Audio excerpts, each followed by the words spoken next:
The National News Desk, locally covered, nationally connected. At long last, I can announce a ceasefire and a hostage deal has been reached. A breakthrough in a devastating 15-month-long war between Israel and Hamas. What we're learning about the terms of an accepted deal that'll bring a halt to the hostilities in Gaza and the release of hostages long held captive. Then more Trump nominees sit for Senate confirmation hearings. Who's under fire and who's looking safe as the new administration looks to hit the ground running. And inside the FDA's new rules and regulations, the changes to your food labels as common additives get the boot. In Gaza, it will stop, and soon the hostages will return home to their families. This is the National News Desk, America's News Now. Tonight, in his final days of office, President Biden has announced that a deal is in place that will begin the process of ending the 15-month war in Gaza. Israel and Hamas reportedly reaching an agreement that includes a cessation of hostilities and the release of hostages by this Sunday. At this hour, we wait to learn whether the Israeli Security Cabinet officially signs off on that deal. That meeting expected tomorrow. But here's what U.S. officials say has been agreed to in the first phase of this deal. Hamas is expected to release 33 hostages initially, about a third of those who are left in Gaza. Hundreds of Palestinians detained in Israeli jails also expected to be released. We also know the Israeli military will begin withdrawing troops from population centers, but will remain along the Gaza-Egypt border. Israel will also maintain a buffer zone, and we can expect to see a surge of humanitarian aid entering the enclave. Secretary of State Antony Blinken told CNN earlier that all of this is anticipated within the first 6 weeks, as then more terms are discussed. But also during that 6 weeks, we have to negotiate the understandings to get to a permanent ceasefire so that Israel pulls all of its forces out of Gaza, Hamas doesn't come back in, and there's the necessary governance, security, reconstruction arrangements so that Gaza can move forward. Is that sorted? That's not sorted. Blinken says mediators continue to work on the terms of that second phase. The current outline of this deal, broadly similar to the three-phased framework put out by President Biden's team in late May. But we do know President-elect Donald Trump also sent a negotiator to the Middle East last week to help get the deal over the finish line. Tonight, the father of one dual Israeli-American hostage, Itai Chen, says he dreams of the day the next administration will follow through to make sure his son, who's been presumed dead, is brought home. I still have that hope that maybe sometime during that inauguration or a few days after, Mr. Trump, the president, will actually come to me and say, Mr. Chen, I've been able to get your son out. 3 dual U.S.-Israeli citizens are presumed to still be alive in Gaza. Meantime, Palestinians in Gaza welcoming the threat of this war possibly being lifted. A feeling that is indescribable. We never expected to get to this stage. Even now, we don't believe it. We wish many people could celebrate this moment with us. In the 15 months of war, several thousands of Palestinians were killed, at least half of which were women and children, and about 90% of the enclave's population was displaced. Also tonight, the death toll in those devastating fires rocking Los Angeles has risen. 25 people are dead at this hour. More than 40,000 acres have been burned. More than 12,000 structures reduced to ash. And that includes scores of homes, businesses, and at least a dozen schools. Here's a look at the damage done to just 2 of those schools, elementary schools within LA's school system. Today, students at Marquez Elementary and Palisades Charter resumed classes at temporary campuses. Right now, the 2 biggest blazes, the Palisades and Eaton fires, continue to burn. The Palisades fire in West LA still only 19% contained, and 82,000 people remain under evacuation orders tonight. Help and relief efforts are underway all across the country to help everyone affected. Our parent company, Sinclair Incorporated, is partnering with the Salvation Army for Sinclair Cares, our effort to provide essential meals, fresh water, and supplies to the hardest hit areas. If you can help, just scan the QR code on your screen or go to sinclaircares.com. Tonight at 8 p.m. Eastern, President Joe Biden will deliver his final message from the Oval Office, a farewell speech after 4 years as President of the United States and a political career that started as a 30-year-old senator 54 years ago. We're joined now by national correspondent Kayla Gaskins live in Washington, D.C. And Kayla, a storied career for Joe Biden, a lot he could touch on tonight in that speech. What do you think we can expect to hear? Yeah, Amir, really an end of an era here in Washington. Biden has been such an institution in this town. So we expect Biden to focus on the key accomplishments from his administration, such as the persistent job growth that we've seen, the lower cost of prescription drugs, investments in clean energy sources, and efforts to fight climate change. He'll likely talk about the early days of his administration as the country emerged from and attempted to recover from the COVID-19 pandemic and how he led the country through that, and how Americans came together to persevere. He's also expected to discuss his decision to run against Trump in 2020, how he believed the soul of the country was at stake then, and how he believes that that's still the case. And like you said, Amira, this speech will culminate more than 50 years of public service for Joe Biden, so we'll also likely get a very reflective and some personal stories from the president. Yeah, an end of an era, like you said, and as Biden leaves office, his legacy seems to be a bit in question. So what's being said about how he'll be perceived and remembered going forward? Yeah, it's interesting, Amira, having these conversations now and then looking back in 10 years and seeing how it all plays out and what history actually remembers. But Biden is leaving office with approval ratings at the lowest level of his presidency at just 36%. That's according to a new CNN poll. 61% of Americans say they see Biden's presidency overall as a failure. Now, these numbers are far behind those of Bill Clinton and Barack Obama. Democrats have already abandoned Biden's initial immigration policies that, for example, led to the record surge of illegal immigration at the southern border. So we've already seen Democrats distancing themselves from the president. Biden's legacy will also no doubt be marked by how he left office, his clear decline physically, talks about his age and his refusal to step down and pass the torch until he was all but forced out by his own party. And Amira, we know at least at the moment, a lot of Democrats blame his refusal to step down and him staying in the race so long for Kamala Harris's loss and Donald Trump getting sworn back into office. Yeah, a lot to unpack for sure. Again, that speech taking place at 8 p.m. tonight Eastern. Kayla Gaskins, thanks for that report from Washington, D.C. The Manchester Police Department released this video of the arrest of a 17-year-old who brought a rifle-style airsoft gun into a local school. Officers received a call of a gunman dressed in black pointing the weapon at other students and staff. No shots were fired. No one was hurt, we're told.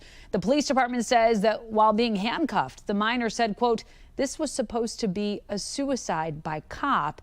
He now faces numerous charges, including reckless endangerment and possession of a weapon on school grounds.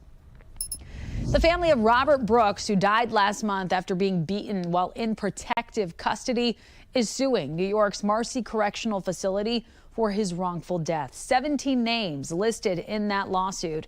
Body cam video shows Brooks was punched, kicked, and physically restrained in a medical examination room in the prison. He later died in the hospital. The family's lawyer says they are considering more lawsuits against the state, while Brooks' son says this tragedy should become a teachable moment so it doesn't happen again. I wouldn't wish this nightmare on anyone. But as painful as it is important that the world sees these images. They have the power to spark the change we need. Alabama officials searching for a missing woman last seen in a video at a truck shop in Jasper. Police say Chastity Terry left with a man named Charles Williams Jr. in what they believe was an orange Jeep, later found in a ditch near a highway. Williams was arrested on Sunday on drug-related charges. Investigators say the two had traveled to the Birmingham area to buy narcotics. We're exhausting every option. We're trying to do search warrants. We're doing searching, on foot, searching the property. We have ATVs out. It's more than just coming out and looking, I can promise you that. Police don't have evidence of foul play, but they are investigating the case as a possible homicide. More of President-elect Donald Trump's cabinet picks facing questions this week on Capitol Hill as they seek confirmation for positions in the incoming administration. As national correspondent Matt Gelka tells us, an uncertain path for some of the nominees now looks like a thing of the past. 6 of Donald Trump's cabinet picks faced questions from senators Wednesday, including Senator Marco Rubio for Secretary of State and Pam Bondi for Attorney General. I will not politicize that office.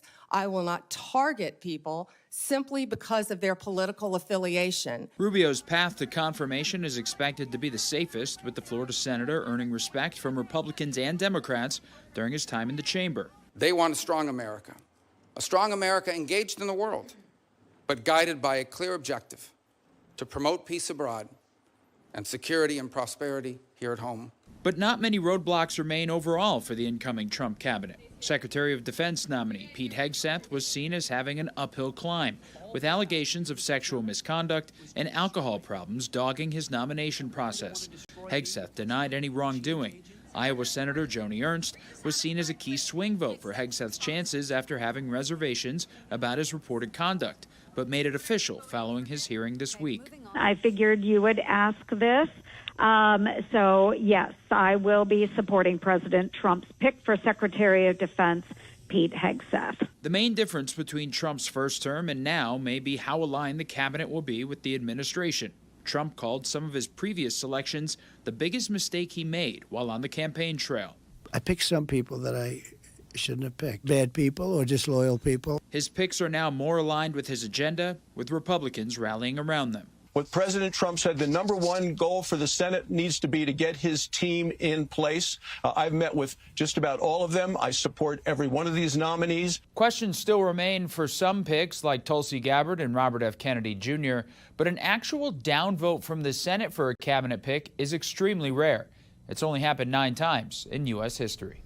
Reporting in Washington, I'm Matt Gelka for the National News Desk, America's News Now. All right, Matt, thank you. And as far as Americans' view of President-elect Trump's incoming Justice Department, it's a mixed bag, according to a new AP NORC poll. When asked, how confident are you the following will act in a fair and nonpartisan manner during Trump's second term?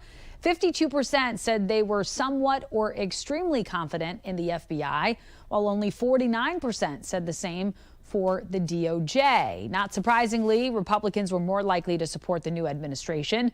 Democrats don't, while 53% independents think positively of the FBI and just 46% do for the DOJ.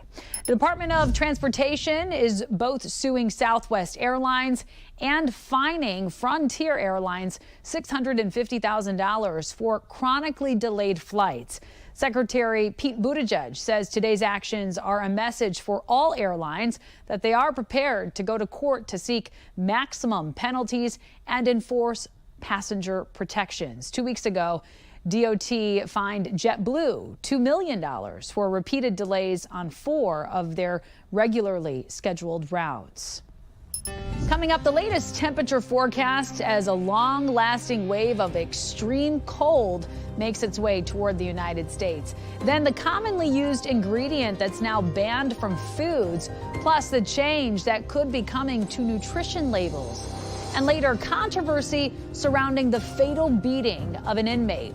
The change protesters are calling for. We'll be back.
A powerful blast of Arctic air on its way to the United States from Siberia. Dangerously cold temperatures arriving in the Rockies and Great Plains by Saturday morning. They'll move across the Gulf Coast and Midwest on Saturday night and the South and East by Sunday. Many areas could be nearly 30 degrees below average by Monday. The cold likely to linger in the Gulf Coast and Southeast through much of next week.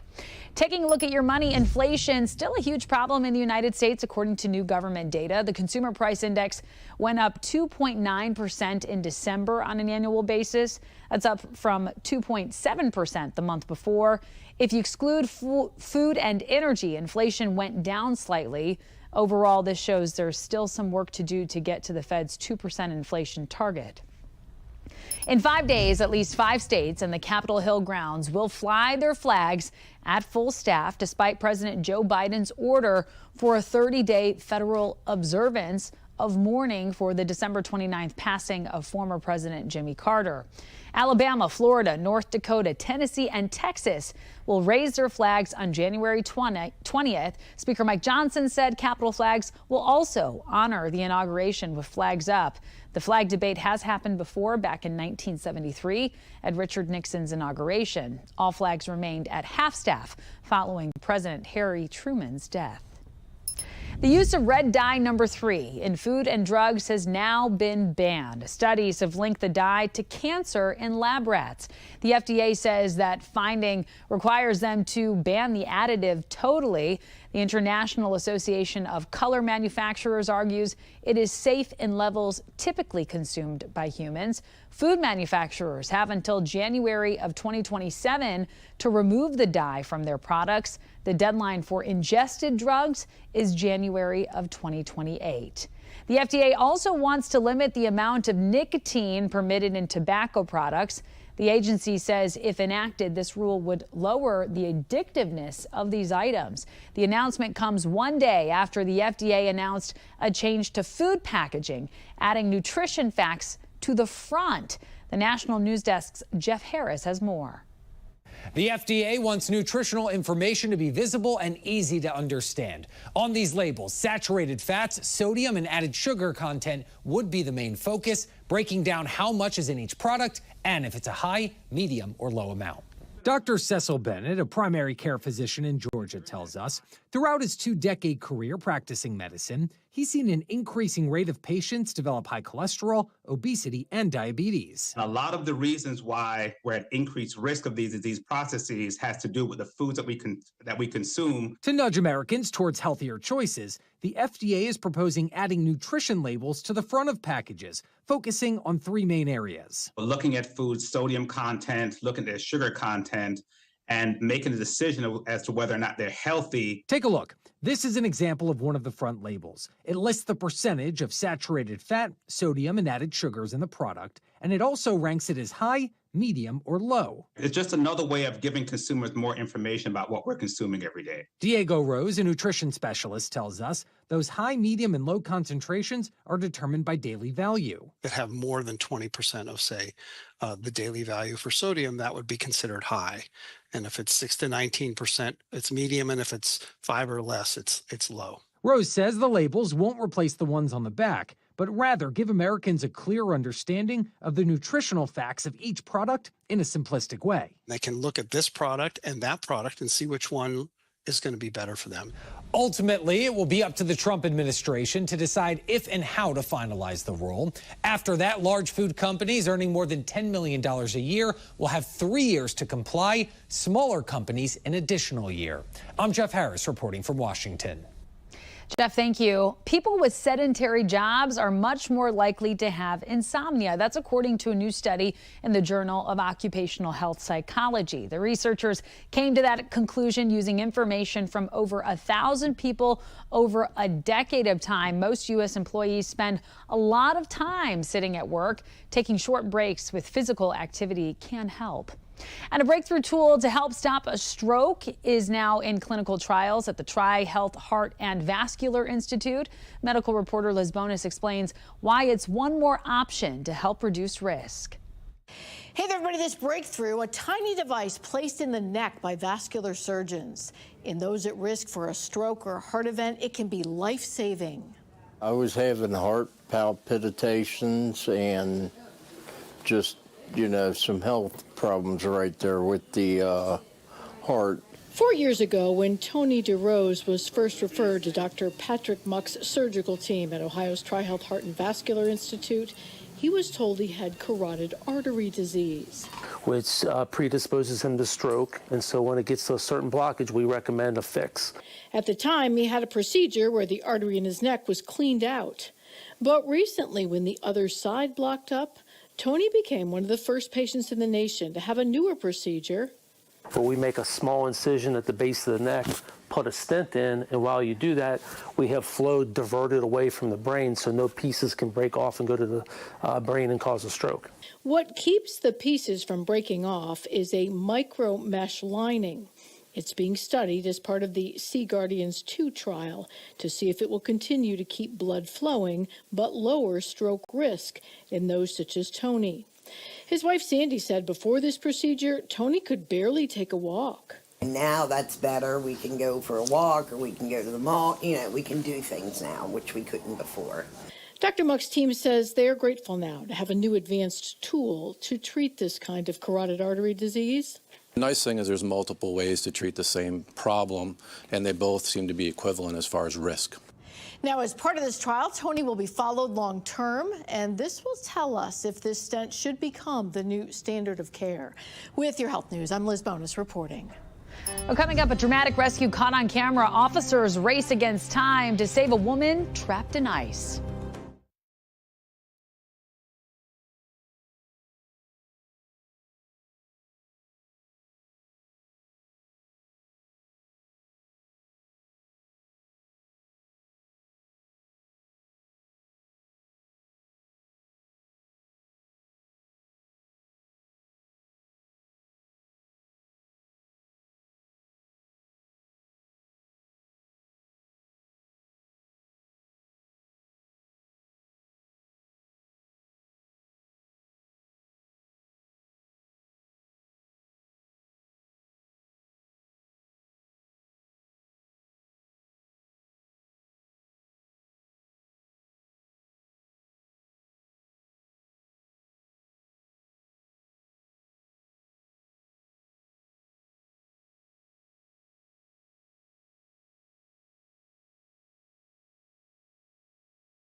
We have reporters all across the country covering the issues that matter most to you. We're taking the pulse of America, and we start in Kentucky with a dramatic rescue caught on camera. I'm coming. Saving a woman's life with no time to spare. What plays out on a Boone County deputy's body cam is shocking. The deputy gripping a Florence police officer's legs, creating a chain to pull a woman out of a frozen pond. In the video, you can hear how treacherous the situation was as they used every bit of strength they had to drag her to shore. Ready?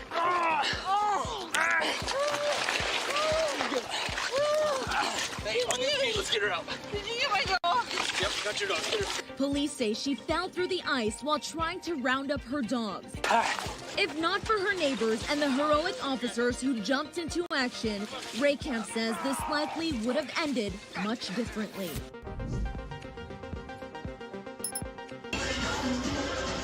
As holiday rituals are in the rearview mirror, another tradition is underway. They were with their families, hugging, sharing food, sharing close proximities, all indoors because the weather is kind of cold, and then they go their separate ways. Everybody's sick. Andrew Tantello is a physician's assistant with Well Now. He's seen the sickness firsthand. Oh my goodness, and it's not slowing down. According to Monroe County's Respiratory Illness Surveillance Dashboard, the flu seems to be the most prevalent in local patients as of the week ending January 4th.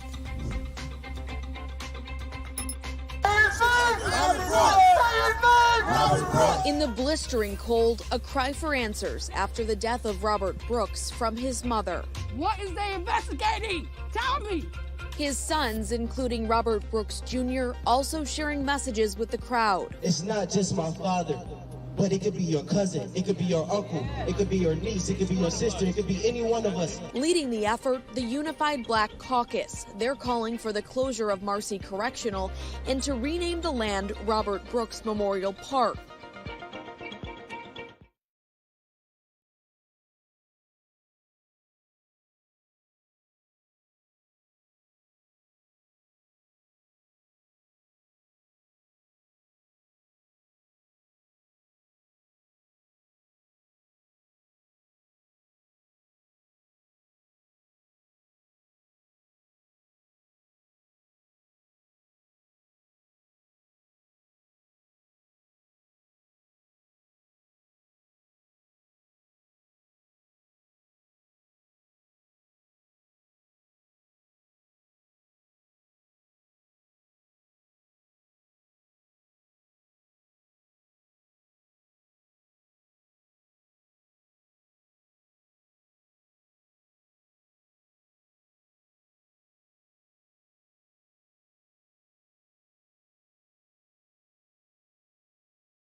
Right now, privately owned U.S. and Japanese-made lunar landers are on their way to the moon after a successful launch overnight on a Falcon 9 SpaceX rocket. The lunar landers taking separate journeys to the moon to collect samples in an effort to jumpstart future business. The U.S.-owned Blue Ghost will get there by early March, the Japanese lander by late May. And that does it for this edition of the National News Desk. We invite you to join us again later on tonight. Thank you so much for watching.